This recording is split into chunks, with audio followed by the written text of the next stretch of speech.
Hello and welcome. I'm Tracy at Ambercat Creations, and today I have a very special junk journal.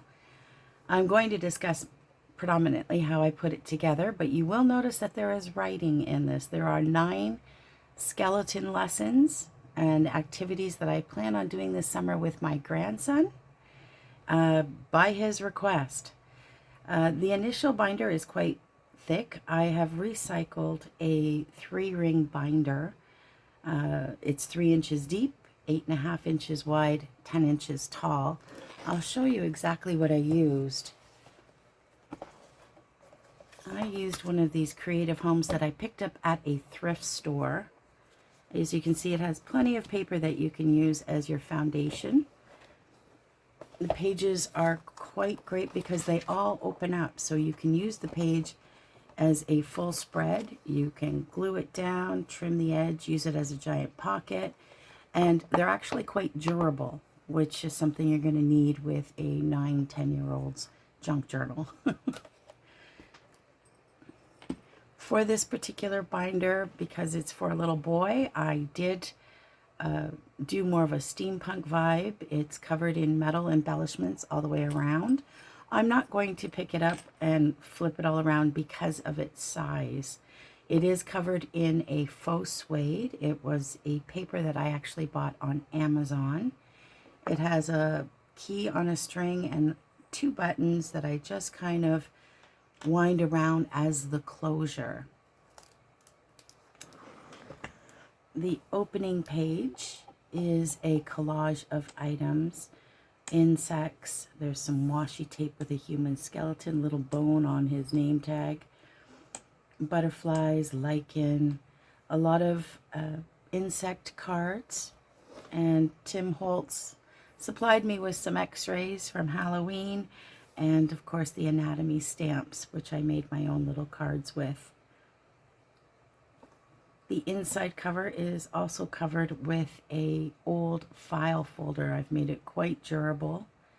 It should be able to withstand just about anything. And as a base for the paper covers, I just tore up book pages, coffee dyed them, and glued them down underneath the collages.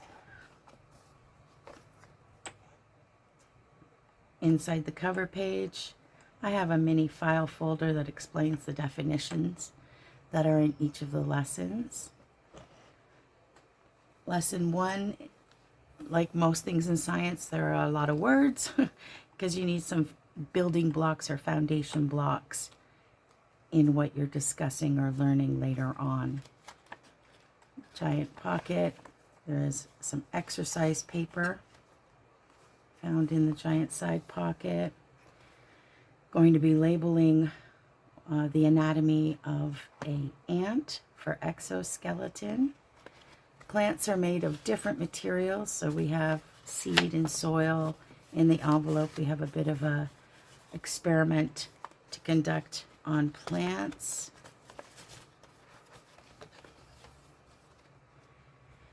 After lessons 1 and 2, we have a review page, basically identifying.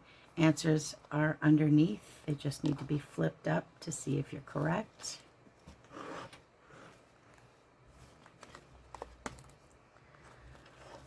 Another collage page of a skeleton, stickers, some background paper that I never thought I would be able to use, of metallic alligators.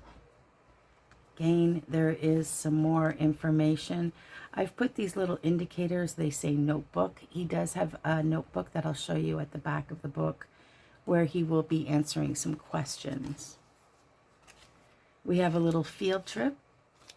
So there are some Ziploc bags so he can collect some specimens when we're on our walk. This particular exercise is it's lesson 4 is a music video that you can find on YouTube.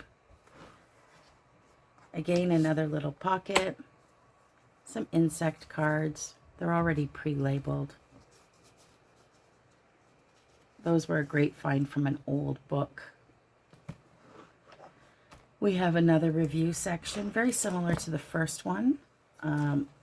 These animals, you have to say what they are Inside has the answer card in each envelope. For the animals, I did use things like cutouts from books. These are stickers.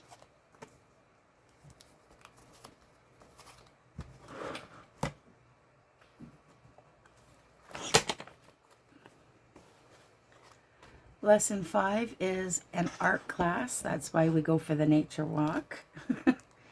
Inside are the instructions, some labels.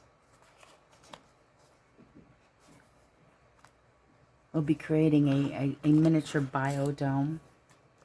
Small collage here.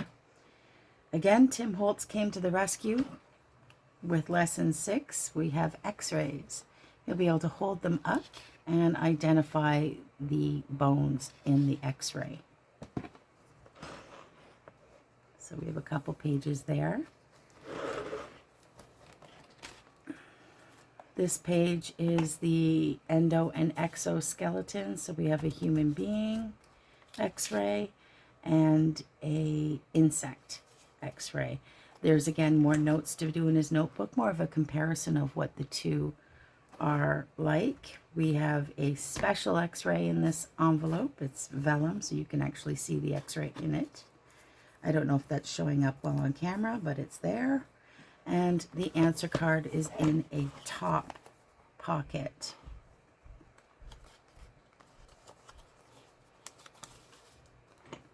With a little skull tag on top.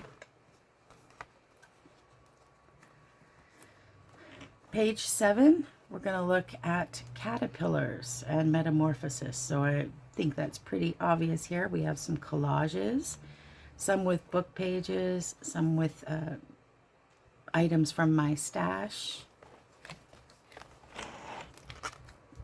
This page opens up backwards. I simply reverse the page.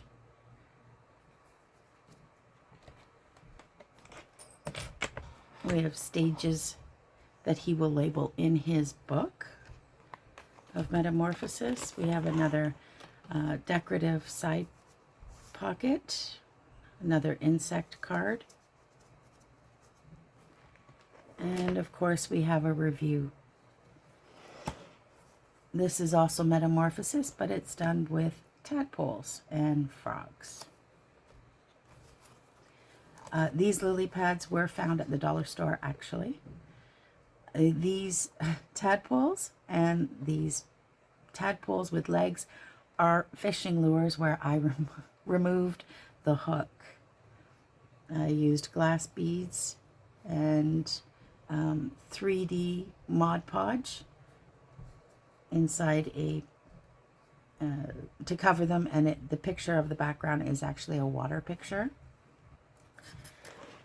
I used some shells, glued those down, and there are 4 random cards of the stages inside this envelope, and basically he has to go over them, read them, and label the 4 sections of metamorphosis.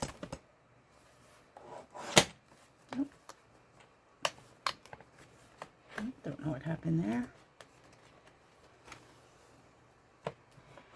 And lastly, again, we have just more covered with cardstock paper, another insect card. These are the review pages. He has questions in his notebook. Another collage here of a plant with a dragonfly. Some more of the old file folder. There's some washi tape with a skeleton, a little red ant. Oh, there is a book on insects, another insect card, and this is his notebook for which he'll be answering questions about the 9 pages inside the binder. And it all just fits right there. Hopefully you found something a little inspiring. It's nice to see a junk journal that has all the writing inside it already and what the final outcome or look is.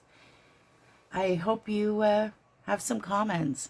I will be creating a few more videos to break down the lessons if there's anybody who's looking for something to do with a little one this summer. You might find something interesting here. And I will see you soon. Take care.